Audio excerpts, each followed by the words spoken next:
Welcome to episode number 10 of the National Land Realty podcast, where we discuss all things land. Our goal here is to inform, educate, and entertain those of you who own land or are interested in the buying and selling of land throughout the United States. My name is Mac Christian, and I am the Chief Marketing Officer here at National Land Realty. I'll be your host for this episode. Today's episode is part 2 of a 2-part series with Jason Burbage, President of National Land Realty. In part 1, we discussed a bit about the history of National Land Realty and how a different kind of land company was built. How a company started with a CEO sleeping on the floor of a tiny office space into a $1.5 billion national company. This episode focuses on the shape of the land industry, what the current economic environment looks like for the buying and selling of land, and what is in store for the future of the land industry. Again, this is a chance to gain insight from one of the best minds in the business and one of the most inspirational leaders you will come across. Now, sit back and enjoy the show.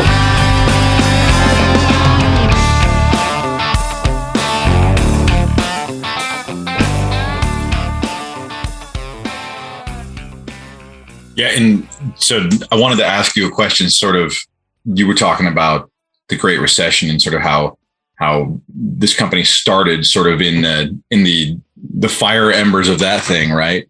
Yeah. So, as the market has increased over the last 15 years to one of the hottest markets in recorded history of real estate, right? And it's been easy, and even the land market has developed into this thing where you can put up a piece of land and just sit on your heels and someone will find it, because it requires very little effort to sell things for the last few years. What I wanted to ask is what is the current state of the industry as we start looking at headwinds like increased interest rates or economic downturns or inflation or some of the things that keep on going on right now? And really, what I'm doing here is shooting myself in the foot, because I love evergreen content, which means I could listen to it for a year from now and it would still sound the same. But this does date this episode a little bit. But I think it's really interesting, and since I have you on here to sort of discuss these things, I think it's relevant and useful. Yeah, and I think it is too. I started my career in 1999. In a recession. I didn't even know we were in a recession when I started it, because I just got out of college. I was broke, so it's easy to get started in a recession when you don't have anything to lose. So the interesting thing about all of this is that I started my career in a recession, experienced the build up to what ended up being the bubble that burst in 2008. So I was able to ride that storm. And then experienced, the recession, and the Great Recession in 2008 that we really saw.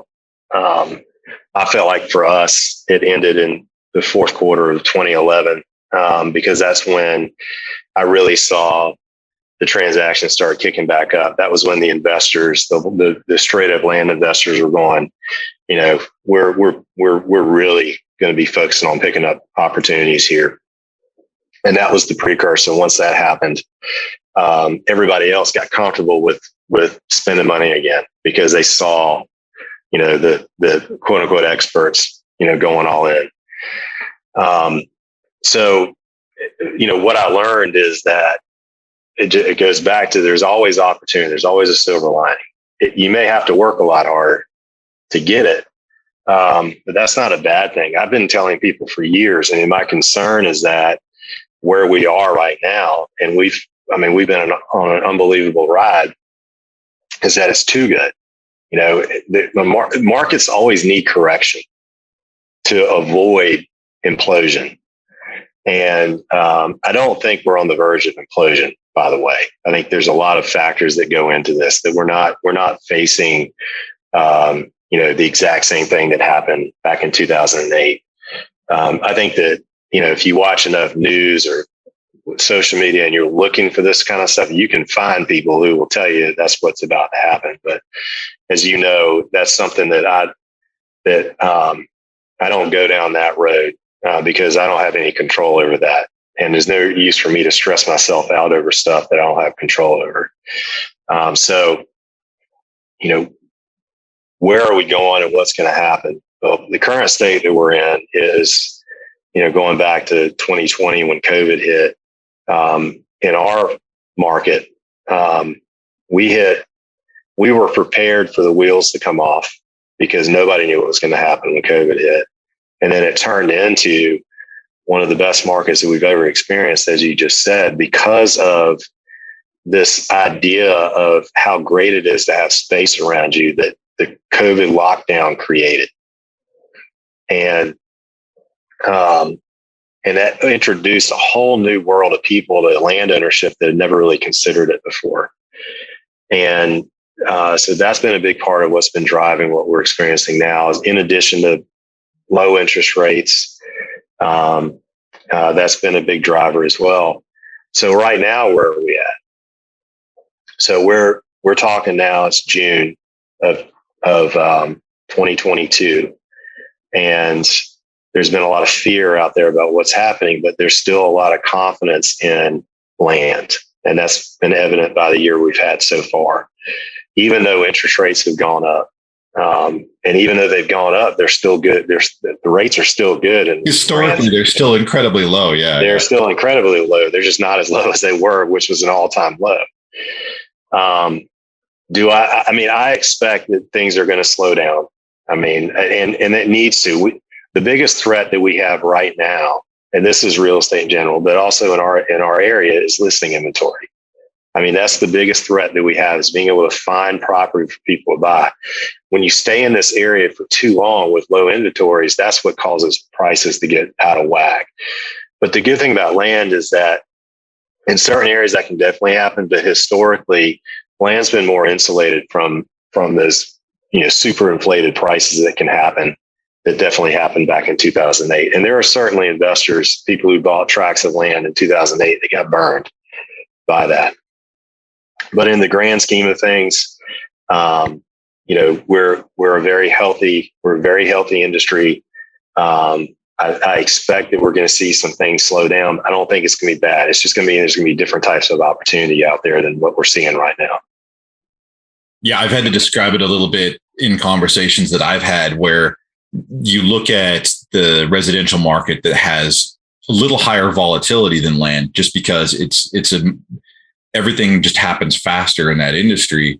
And with large scale land, inventory is always an issue, but the progress seems to be a little slower. You don't have these huge sweeping, when a downturn happens, it doesn't affect the whole industry the same way. And the one thing I've been keeping an eye out is the secondary homes, the secondary market, where people have invested heavily in that. With interest rates rising, overall price has to meet interest rate to be an economical factor for people. So with people buying all the secondary homes, if they're looking where the prices go down, rents go down, and in order to meet their bottom line, they might have to start offloading secondary homes. So I think that might kind of increase inventory specifically in residential. But with the land industry, it's a little more consistent. There, as we've started looking at data throughout the years, prices have remained fairly steady. It doesn't have the huge fluctuations. And I guess kind of brings me probably to my next question is, do we consider that an investment or a hedge?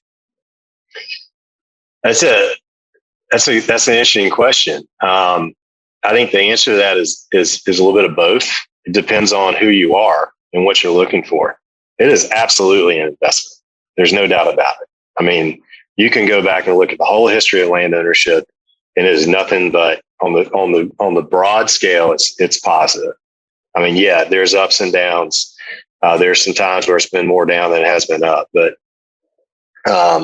land is always, in the grand scheme of things, a safe, long-term investment. Now, there are people who have figured out ways to make it a good short-term investment, and we help a lot of people do that. But there's more risk involved with that as well. But we've also been able to figure out how to mitigate that risk. You can't absolve yourself of it, but it's a great investment when it's all said and done, because of the way that you can change land to fit what the market's looking for, if that makes sense.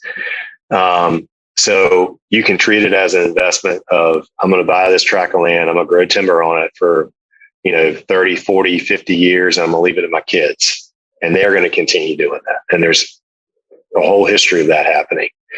Or as an investment from, I want to buy this as an investment. I'm not a farmer, but I'm going to lease this land out to farmers. I'm going to make a little money on it, and the farmers are going to be able to do their thing with it.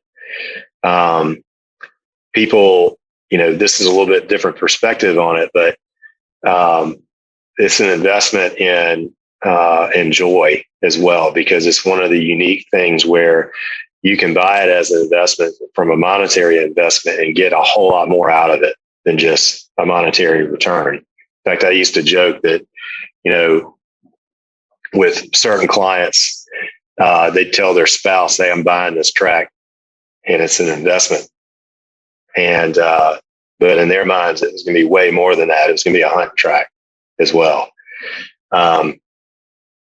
The question about, is it a hedge, is absolutely, depending on how I've got plenty of clients who will move money around depending on what's going on because of opportunities that come up. So, back when the recession happened, we had people pulling money out of the stock market and putting it in land just to hedge things out there because of the traditional stability of land over the long term. So there's definitely strategy behind that. And I mean, shoot, you can do a little bit of research and see how the wealthiest people in this country have been able to use land as a hedge versus all of their other assets that they own.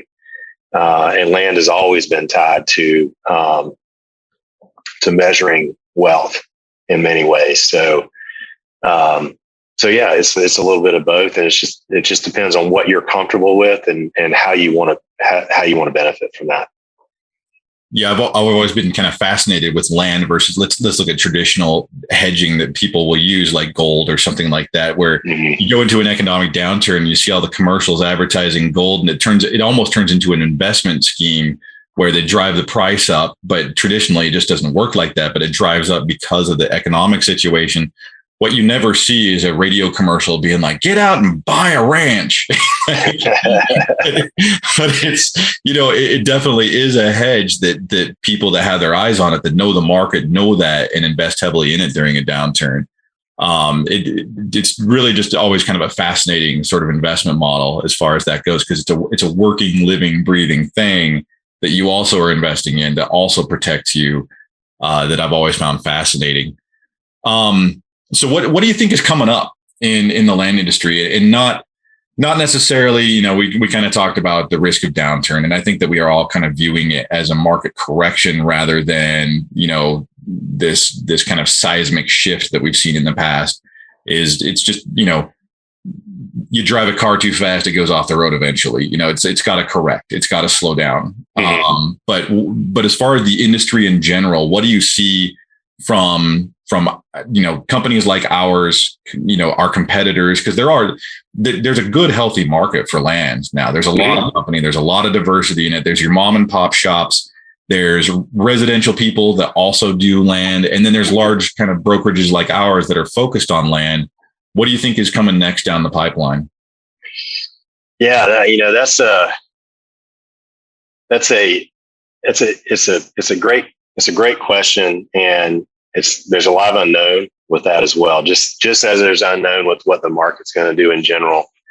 But what my feeling about this is what we've learned over the years, is that there's more consolidation happening among brokerages, and part of that is because of how our country is evolving and how we work. Sometimes it's out of necessity. And I'll be clear in saying that I don't believe that our industry needs to go to a place where there's only 2 or 3 big companies and they're the ones who are responsible for all the deals that are happening across the country. Because I don't think too much of one thing is ever healthy. I think that having, again, going back to an opportunity standpoint, is, having a company or companies that that provide options for people who wouldn't necessarily get that on their own is a great thing. So when I say consolidation, I think that you're going to see more smaller companies that realize that it's getting tougher to be able to operate as a smaller company. And there are benefits to working with a company like National Land or some of our competitors out there that offer services that, again, allow you to do what you do best. So we want to be able to take the stuff that you don't enjoy doing off the table. Let us do that for you. And that also helps to serve clients better, because you're able to focus more instead of having to do it all, which is how many real estate agents have to operate. You're able to focus on what's most important. Well, of course, what's most important is getting the property sold for your seller client, or finding that property for your buyer client. And then what many people don't realize is, from a real estate agent perspective, the job's not done once you've got the contract in place to purchase the property. In many ways, the most work is happening between contract and closing. And so that's where our role, where we shift into that solutions aspect of things, to ensure that all the pieces that are in play with getting a transaction done are happening. So when you have got a lot of stuff to juggle, and you've got more people that can help with that, it just helps things typically go a lot smoother. So, our mindset is, how can we continue to provide assets to folks to ensure that the job gets done as effectively as possible? And I think it's important to recognize that the aspect of being an asset, which is being of value, and then the effectiveness aspect of it is, just like in many other things. I mean, time is so critical to ensure that maximum return is accomplished. And so efficiency is a word that's used with that a lot. And the danger with just thinking about it from being an efficient aspect is, you can be incredibly efficient, meaning that you're getting the maximum done in a defined period of time. You can be incredibly efficient going in the absolute wrong direction. And I view effectiveness as being efficient and going in the right direction.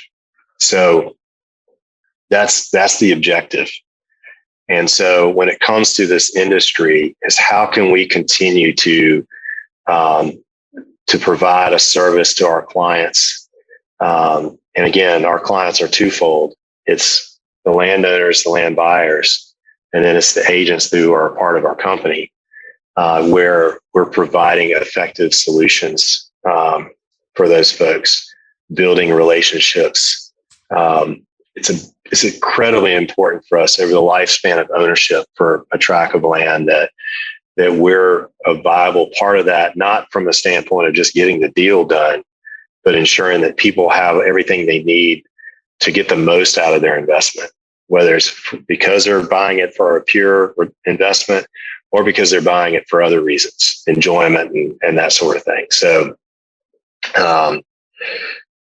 that's kind of a long-winded explanation when I talk about consolidation, and it's about bringing more like-minded people together that allow us to get the best job done for folks. Yeah, I also, we've discussed that a lot internally in the consolidation aspect of companies in our industry. Also, I kind of view that as a protective measure, where if you're a small brokerage and there's a few outlets out there and there's a few opportunities that are only available, in our industry. And so they become sort of a focal point for what people need to use. And if something shifts, you don't have nearly enough voice at the table if you're a smaller company. It's that economy of scale thing where you have more negotiating power. You can have more strength at the negotiating table to protect yourself in those kind of instances. If you're a large company, you know that your business matters. And so you're able to negotiate more, and you're able to better benefit your agents and get your word out there in a more affordable way. I think there's been a lot of there's been a lot of price acceleration in the markets because of the market itself. Because real estate's been so good, brokers are getting gouged all over the place, and they don't really have enough voice and strength at the table unless they have some backing. And so the consolidation aspect provides strength to companies so that they don't get plowed over in the marketplace that has been accelerating kind of beyond its means for the last few years. So there's a heavy point in that as well. I wanted to give you an opportunity here. We've kind of talked about sort of your background, national land in general in the marketplace. So close me out here with, we're going on 40 minutes. I want to make sure to make best of use of your time, and I greatly appreciate your time. Any closing thoughts? I would just say this, that for the folks that are listening to this, and I recognize there's going to be there's a combination of folks who are landowners or thinking about buying land. There's land professionals that are listening to this. There's members of our team, et cetera, that, at this point in time, that think about listening. You mentioned this before, listen to this podcast again, 5 years from now, and what might be different. It could be a whole lot different. But for us, and my advice is always this: don't get caught up in the extremes that come to light and that life brings out there. There's always going to be some crazy thing going on, and there's always going to be, voices out there who are the loudest that are yelling one thing or another. And then there's the silent majority who are in the middle. And that's what our country is all about, is those of us who are in the middle who care about, what's important for our families, who want to be assets to our community. We want to love and protect our families. We want to be assets to our community. And when we want to defend what this country has been founded on, basically freedoms and our ability to be able to make what we can for ourselves. And land's a huge component of that. I mean, our country was founded on a basis of land ownership. And I think that in the grand scheme of everything, if you stop and ask yourself again, what is it that I have control over? What is it that I don't need to be really stressing about because I don't have control over? What relationships can I focus on that allow things to continue moving forward? And then when it's all said and done, what kind of legacy am I leaving behind? What kind of legacy am I creating? And that's on an individual basis. It's on a company basis as well. And I think that, for me, the purpose that I have in life is simply to leave a virtuous legacy. And there's other things that go into that, who I am as a husband, as a father, as a Christian, as a, coworker, as a boss, as a community member. But when things get tough and when the unknown's out there, if I'm focused more on, what I can do for other people, just letting people know that I'm thinking about them, that it helps you stay focused on moving forward progress. And when we get out of that, when we lose a sense of our identity, that's when things start to go off the rails. And I think as a country, as a whole, if we continue focusing on the middle and those core values of things, I mean, we'll be able to weather whatever comes our way. All that unknown that's out there. It may be uncomfortable. Don't get me wrong. And I'm not saying that we're going to live a life of comfort, but our ability to be content, to find contentment in those times of discomfort, makes you appreciate things a whole lot more when things get better. So I guess I'll just leave it at that. Yeah. So, Jason, thank you as always for your wisdom and perspective. Much appreciated giving us your time today. Thank you very much. And I'll let you get on with your day. My pleasure. Thanks, Mac. All right. Thank you. This concludes part 2 of episode number 10 of the National Land Realty podcast, discussing the history of National Land Realty, as well as the land industry as a whole. You can learn more about land ownership and the buying and selling of land at nationalland.com.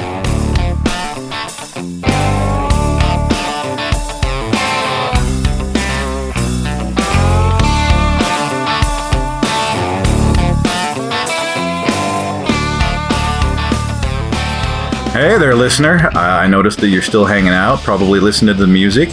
But what I wanted to do was remind you to check out our Land Tour 360s at nationalland.com. These land tours are innovative, interesting, and nobody else in the industry does this. Check out our site, look for any listing that has Land Tour 360 featured on it. You can tour our listings in 3 dimensions, zoom in, get a ground's eye view, watch videos from the ground, zoom back out, look at things from the sky view, then zoom back in on properties that have 3D views of the houses that are on the properties. This is called a Matterport viewing. It's a 3D viewing system for housing. Check out Land Tour 360. It should blow you away. And carry on with your day. Have a good one, and see you on the next episode.